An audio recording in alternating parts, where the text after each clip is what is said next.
So I just want to come on today to talk to you a little bit about breastfeeding to sleep and the association of breastfeeding to sleep and the way in which it's been demonized in the past, often by sleep consultants, definitely by sleep schools, and it's really quite sad. And I just want to bust a myth here that not all sleep consultants are against this activity.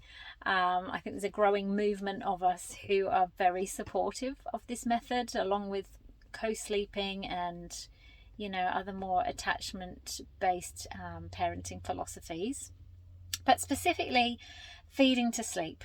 So it's not a bad thing at all, and in many cases it is the most reliable, surefire way of getting your baby to sleep. And I would really caution people against changing this or going in there gung-ho because someone said to them, oh, it's a bad thing and it's going to set you up for a nightmare down the track.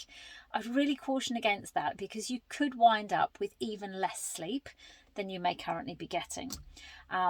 So for very young babies, particularly breastfed babies, there's lots of feeding goes on through the night, and very often, feeds will turn into sleep and sleep will turn into feeds, and it's a really reliable way of maximizing sleep for many, many families.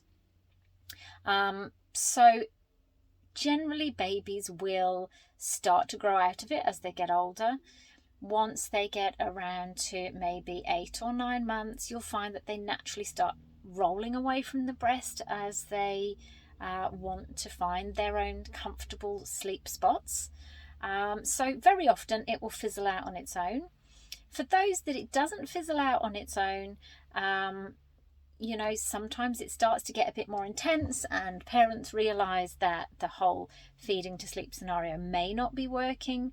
And so with older babies who have already weaned onto solids, this just becomes an easier task, because obviously there's usually less feeds required overnight once they are well established on solids and they're getting their nourishment from other place.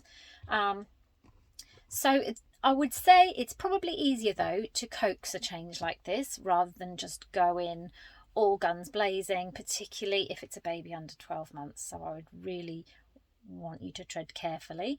And a couple of the tips, or one of the tips really, that I have for making this an easier transition, it's called habit stacking, and this is a method I think not coined, but she's related it to infant sleep, and her name's Lindsay Hookway, and she's an amazing sleep consultant from the UK. And so she talks about layering in these new habits such as singing or patting or shushing or some massage at the same time. So while you're feeding your baby to sleep, have these other sleep associations going on too, so that when it's time to take away the feeding to sleep, for whatever reason, if parents have come to the end of their road with it for whatever reason, there could be several reasons that it's not going to work anymore, it just means that you're not taking away that one single sleep cue that they have.